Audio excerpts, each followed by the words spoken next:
Washington Journal continues. Back at our table this morning, Sam Quinones, who's the author of Dreamland, The True Tale of America's Opioid Epidemic. Thank you very much for being here. Appreciate it. My pleasure to be here again on C-SPAN. We were just discussing before we came up here that yesterday on Capitol Hill there was a hearing about fentanyl and right. the impact of fentanyl and on this opioid epidemic. So Sure. what is fentanyl and how did this come about? Right. Fentanyl was invented in 1960 by Paul Janssen from Janssen Pharmaceutica, a European company. I think what was going on at the time was people were looking for an opiate that would have the same pain-killing effect, but was not tied to a plant, the opium poppy, which can kind of confine production. So they came up with a synthetic, which is called fentanyl. They've since come up with other analogs, a whole bunch of them, which I don't presume to remember. But it was a much more powerful opiate. It was 100 times more powerful than morphine. And therefore, the smallest amount was really dangerous, but also very, very potent. And so pharmaceutical fentanyl is not in a powder form because powder is too difficult to control. It's in patches, comes in patches, lollipops, intravenous, but not in, and it's used widely. I had a heart attack in April. They gave me fentanyl. You know, it's used widely. It's a very good painkiller for certain very limited situations. What has happened with fentanyl on the streets is a remarkable story. It goes back a ways, though. We awakened the enormous ingenuity and profit-making motive of Mexican drug traffickers when it came to heroin, with our expansion of pill prescribing in this country. For a long time, most Mexican traffickers did not really care to be involved with heroin. The market was small. The addicts were pretty much tapped out because they've been addicted for a long time, and it was viewed as a real second-class drug. So a lot of folks just avoided it, really. There was cocaine, there was meth, there was pot, other drugs that, you know. As we began to massively prescribe these pills over many, many years, particularly beginning, I would say, maybe 5 to 7 years ago, you began to see more and more, maybe even a little bit more than that, more and more people realizing in Mexico, traffickers, the trafficking culture is very deep in certain parts of Mexico, realizing that in the United States there was a new market forming of opiate addicts in that they wanted heroin. So first it was heroin, usually in the form of black tar. It's called black tar, which is a kind of a sticky, gooey substance. Looks like Tootsie Rolls, kind of. But there's also brown powder heroin as well. There's a variety of kinds. But all of that has to be made from the opium poppy. You have to wait for that to grow. And then the opium poppy is very difficult to harvest. They've not made a machine yet that does it. You have to do it by hand.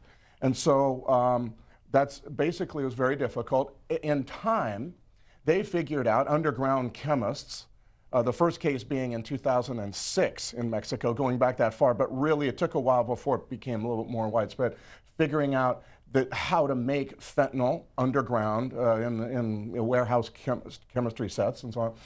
And that changed a bunch of things in the heroin market. First of all, it democratized the heroin market in a sense, or the opiate, because it's not really heroin anymore. A lot of it is just fentanyl. Meaning, if we had heroin in our country before, normally it was coming from 4 or 5 states in Mexico, a defined region. Now, the chemicals come from China. They come in through Mexico. But the truth is, it's now made on sold on the dark web. Could be anywhere. Could be Canada. Could be Nebraska. Could be Hungary. I mean, truthfully, I don't think many people know all the places it's coming from, and it's also done a whole lot to change the market on the streets. Basically, it's done that by making it easier for you, a heroin dealer, to kill and OD people. Now, you would think that that would be a bad thing, but in the heroin world, whenever anyone dies or ODs, all the other addicts view that as an advertisement, not as a warning. It's the really strong dope. Oh, we got to get that really strong dope. So they go running for it. Now, in the past with heroin, it was contrary to the profit motive to to sell really strong dope. You bought your kilo, you cut it into 2 or 3 kilos, and that's how you made your money, sold more dope. Well, so that meant the stuff that you were selling was weaker and it was less chance it would OD people. But with fentanyl, fentanyl makes it very cheap, very easy to punch up your product to very, very strong levels, and people OD and die. And this is the reason why we're seeing enormous death rates. Also the fact that a lot of times these guys don't really know what the proper quantity is because they're underground folks, they don't really have a clue. But it's also made it easier for you, the dealer, to punch up your dope, kill a few people, make that like the advertisement, and pretty soon many addicts will tell you that is whenever I see someone die or OD, I go searching for that dope, believing that that is going to be the next big bang. I'm not going to die, of course. That guy died, but not me. And another thing it has done that is also equally diabolical is that it has been laced into other drugs, marijuana and also cocaine. I believe lacing it into those drugs, particularly cocaine, is a business move in an attempt to more widely addict the African American community in this country. Because African Americans really have not been involved in this pill to heroin issue in the last 20 years, very small numbers. Within the African community, drug users in that community prefer cocaine. So you lace cocaine with fentanyl, and all of a sudden, after a while, you have an opiate addict. And in Ohio, for example, half the cocaine deaths that they registered had fentanyl in them. So it's done a lot to change it. Plus, of course, it's made the lives of and the jobs of paramedics and law enforcement and ER doctors very, very, very dangerous. And on that point, this is from the Washington Times editorial this morning. Drug Enforcement Administrations say fentanyl, which is estimated by the Drug Enforcement Administration to be 35 times more potent than heroin. Sometime for street sales, it's mixed with heroin. So dangerous is this stuff that first responders have overdosed simply by coming in contact with it. Yeah, and I believe talking with chemists, touching it is a problem. In my conversation with chemists on this, it's I think inhaling is the problem. That's why people don't put fentanyl in powder. Yeah. You know, and you can inhale it very, very, very easily. Whatever the case, though, it is very dangerous to come in contact in whatever form with fentanyl. First of all, because you don't know what potency you're getting, you're touching, and this makes just what ought to be fairly normal, normal quotations, investigations into heroin, all of a sudden be fraught with all kinds of new danger, and you have to wear hazmat suits, and also I've heard traffickers coating other packages of other drugs with fentanyl. If the dogs lick it, the dogs die, and that kind of thing. And on top of that, you've got this thing called car fentanyl, which is a separate drug. It's not really so connected to. It's not a fentanyl analog. It's a separate drug. It's a rhinoceros, an elephant painkiller and sedative. That's 100 times more potent than fentanyl. Before all this, the only people who could possess this were veterinarians in zoos. In fact, the first deaths in Ohio, the coroners had to go to the local zoos to get examples of the drug to be able to make the test, to test on the people, the corpses that they were autopsying. In Dayton, I could tell you, I was in Dayton talking with a coroner out there a while back, and he said that a year ago, so 2016, I went on the news, he said, and we talked, and I told people we are seeing levels of car fentanyl, microscopic. They're microscopic levels, but still, these are the fatal levels. Fast forward another year, and they did a study, and they found 150 people arrested for DUI. Of those, 49 of those people were walking around with tolerances to car fentanyl that would have killed people a year before. So you have an increasing tolerance to car fentanyl. So people are getting tolerant to rhinoceros painkiller. And that is also now part of this story. Well, when our guest, Anthony Quinones, says that it's a small dosage that can be the amount that kills you, one hearing that we covered on Capitol Hill where a doctor said, we're talking about grains of sand being the difference. And in I this, think even smaller than that with carfentanil. in this Washington Times article, more than 40,000 people were killed by fentanyl overdoses in 2016. Let's get our viewers involved in this conversation. This is how we've divided the lines. Impacted by opioids, we want you to call in at 202-748-8000. Medical professionals, 202-748-8001, and all others, 202-748-8002. Well, let's go to Caroline, who's in D.C. Good morning to you. Go ahead. Good morning. I work in public health, so not exactly a medical professional, and I've been listening to this story over and over for years about the illicit side of the opioid epidemic and all of the impacts on society, including folks using injection drugs and getting hepatitis C and HIV and these outbreaks that are happening also on the side, people losing limbs because they're using dirty needles. Is this a bad idea to put people back onto pills where it's clean, it's regulated, the dose is known, people aren't dying on the streets, and somehow work with the drug companies who have made money hand over fist in this opioid epidemic to get folks back onto pills and then get them into treatment, so we at least remove the illicit side of things? And you spend 15, 20 minutes just explaining the intricate situation there. So just want to throw that out there. Thank you so much, Sam Quinones. Thank you for your call. That's an interesting idea. The problem is this.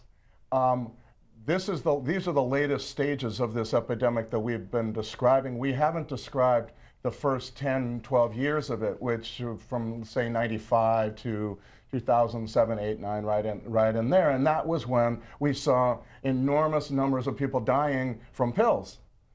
This has been the problem. When we, as a country, when accidental drug overdoses surpassed traffic fatalities as a leading cause of accidental death, that was done almost entirely because of pill overdoses. Heroin was part of the story. People were switching to heroin, had been switching to heroin for many years, but it was really kind of minor. The numbers are pretty clear that most of the deaths back then were because of pills. So to open up that Pandora's box again, I don't know. I mean, I think what it shows is the danger that we faced as a culture in believing that one way, that for all individuals, there was one way of controlling pain and exploding this amount of the number of pills out on the street, in medicine cabinets, huge new supply created over 20 years basically, and that creating, of course, on the side of big black markets. I understand the impulse behind the caller's question. It's a good one, and clearly, the illegal market is a very crazy thing now, and very dangerous and very fatal. But it's also important to understand that we got into this because of excess use of pills, and people were dying in huge numbers. In fact, there's really clear graphs that are fascinating to look at that show deaths and quantity of pills prescribed marching in lockstep up from about the mid-1990s. So lots of people died of that as well, and it's I don't know.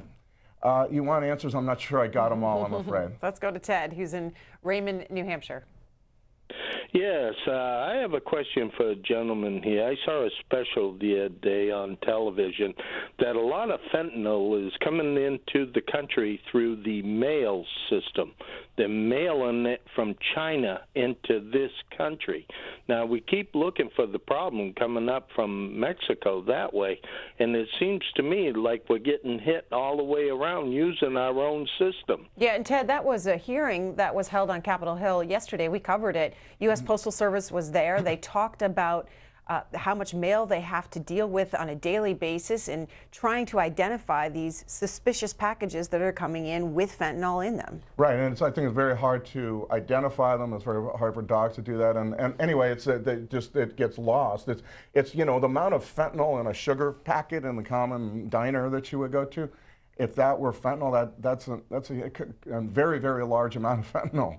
considering how potent it is and how much you can mix it. Yes, I mean, I would say that's one way. This is one of the problems when you open this Pandora's box that we've opened over the last 20 years. You get these consequences nobody could have imagined back in the mid-1990s, and one of them is that we are very vulnerable, particularly in this day of the internet, on the dark web. Yeah. That part of the internet that is kind of like the sewer, if you ask me. I mean, I've spent very, very little time on it, but you feel unclean when you're looking at it.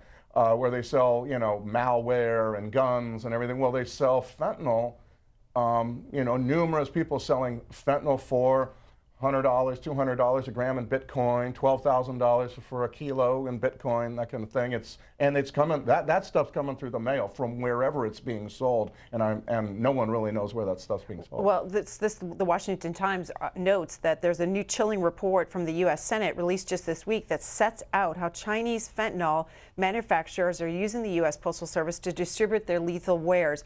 Purchasing opioids from China requires little more than a Google search, a credit card, and a mailbox, say Senate investigators, and accuse the U.S. Postal Service of failure to recognize and prepare for a tide of packages containing deadly fentanyl. This newspaper reported that investigators searched through Google and found 6 merchants willing to sell fentanyl. They would simply drop it in the mail.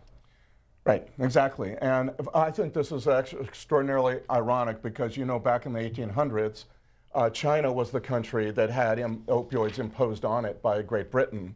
That's why we had the Opium Wars, though China wanted to prevent that stuff from coming. The British had an enormous supply that they thought was important for them to sell to keep the empire going, and made in India mostly.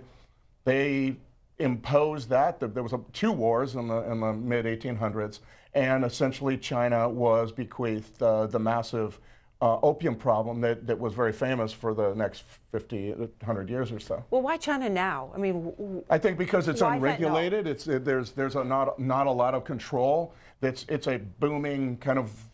My assessment, I don't know a lot about China, honestly, but my assessment is kind of like a free-for-all, Wild West almost in terms of regulation.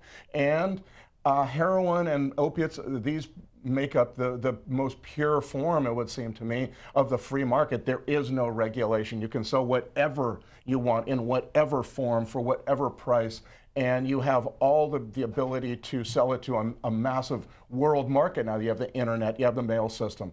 So all of that means that we're seeing what we're seeing today. I mean, I think the Postal Service has an enormous challenge, has been foisted on the Postal Service, All of a sudden, you've got to be our drug trackers, too, as well as just deliver the mail. Yeah. Let's go to Indianapolis. Frank's watching there, medical professional. Good morning. Good morning. Thanks for taking my call. My first call to C-SPAN was talking to you. Oh. And I was an ex-coroner. I'm a surgeon, and with the talk about the epidemic of opioid, I joined a group to treat such, and we use Suboxone. Right.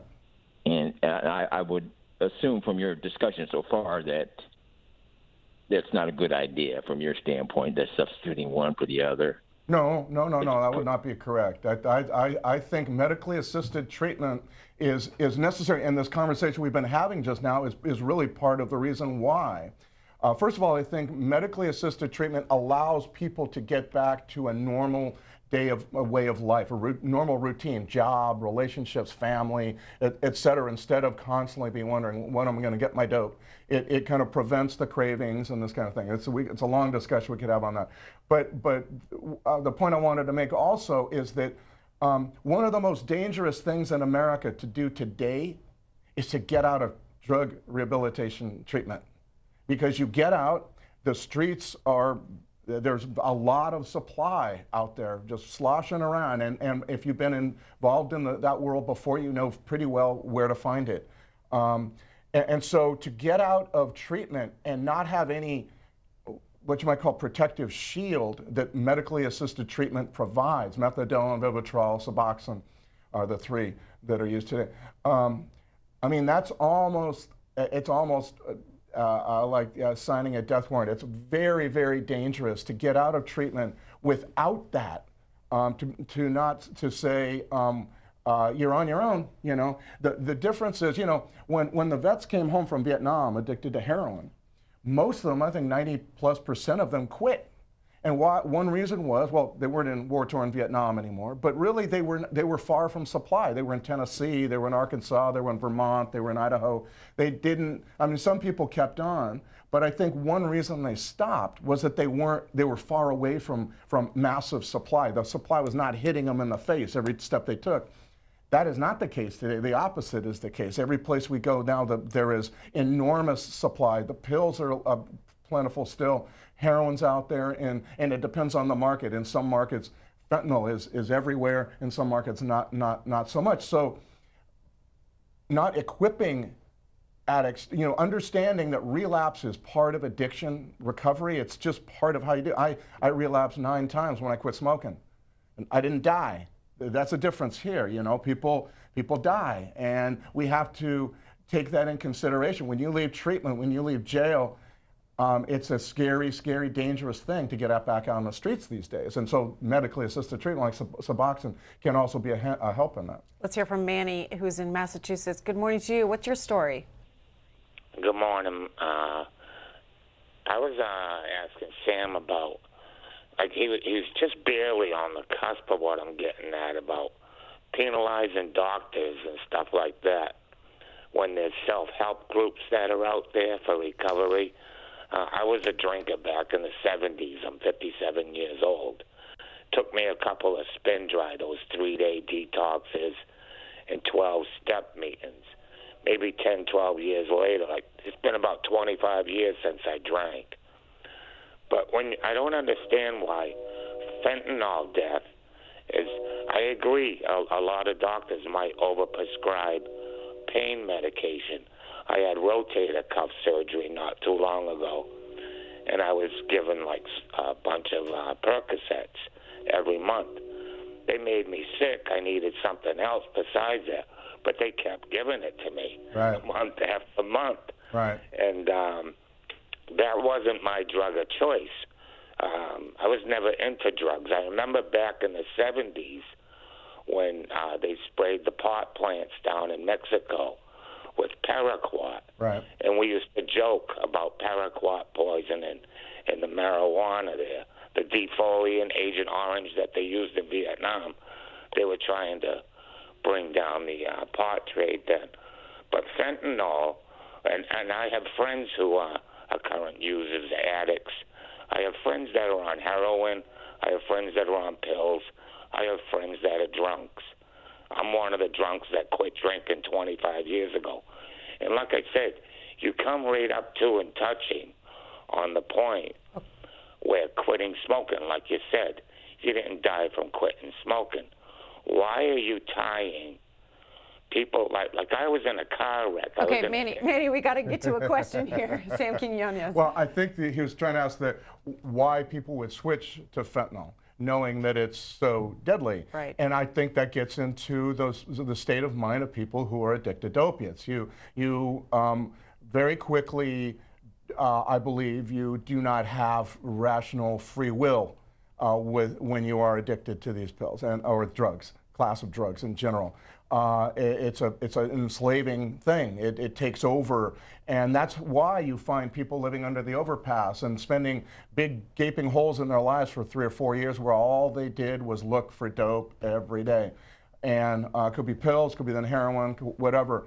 The idea that you would actually have some kind of rational response doesn't happen, I believe, frequently until you have detox, until you've gotten all that stuff out of your system for a few weeks. And even then, it takes, I believe, the model of detoxing and drying out, like for alcohol, the 28-day dry out or whatever, does not work for this too well. You need a longer period of time away from it, and not the old way of recovery does not seem to work for this class of drugs. Let's hear from Steve, who's in Pryor, Oklahoma. Hi, Steve. Oh, good morning, Greta. I ain't got the call through. I ain't even talked to you in more than a couple of years. Yeah, I'm like a disabled truck driver and had a back injury in 2003. I had hydrocodones, weaned myself off, went back to work 2005 for several years, and it came back to me again in 2009. Yes, bad time, Obamacare. Just killed the medical profession here where I live, and I'm a little town 40 miles east of Tulsa, and they wanted, after the big hospital chain pulled out, and then I had to go to the hospital emergency, which gave me Flexeril. Flexeril, man, it stayed in my head a lot more than hydrocodone. Hydrocodone would wear off by 6 hours. Flexeril stay in my head 10, 12 hours. I'd had to drink coffee 2 or 3 hours or more, right? Just trying to get it out. Anyway, to make a long story short, this new doctor's office moved in a few years ago, and I have similar diabetic symptoms, but I'm non-diabetic. I was obese, but I've got it took care of kind of. And they said, okay, the doctor only comes in once in a while because it's mostly run by the nurse practitioners, right? That's the kind of doctor's office, the only thing I could get into. Okay. I'm not sure what the question was, honestly. Yeah. I would say, though, that this is, I think this is the kind of, let me just say from what his question was, or his comment was, that it seems to me that this is commonly how people deal with, doctors deal with pain, is massive dosing of pills, and it's been going on like that for a long time. And for some people it's helpful. Maybe some people it's helpful for a certain time and then stops being helpful. Other people believe that it's helpful for them for the long haul. Other people, very quickly, it becomes a problem. There's all manner of responses. The problem is that there's not a whole lot of differentiating ahead of time. It's been a one-size-fits-all approach to pain management since basically the mid-1990s. You were up on Capitol Hill recently. You testified. You were the sole witness, which is That's rare. Weird, huh? But what was your message to senators before we let you go here this morning? Well, there were several. One, that we were seeing that they would do well to consider looking to local communities, because in a lot of local communities you are finding counties particularly forming groups that are task forces or alliances of different people all coming together to add their kind of perspective and their expertise and their energy to this problem. And it's a beautiful thing to watch. It's for many years we've been working, this is part of the problem, been working in silos, right? We've been kind of separate from each other. Well, that seems to be spawning a response that's kind of the opposite, saying, maybe we need to start understanding that we work better. And in isolation, all problems are insoluble. Working together, and that's happening kind of organically, a county after county where I go. I also told them that I suspect that this is a beautiful moment to look at the country and perhaps think in terms of much larger. I said the template you might want to consider is the Marshall Plan after World War II, where we rebuilt large sections of Europe. We helped them rebuild. Basically, we helped them. We didn't rebuild. We helped them rebuild. That stopped the communist expansion from the Soviet Union. It allowed us to develop trading partners and alliances.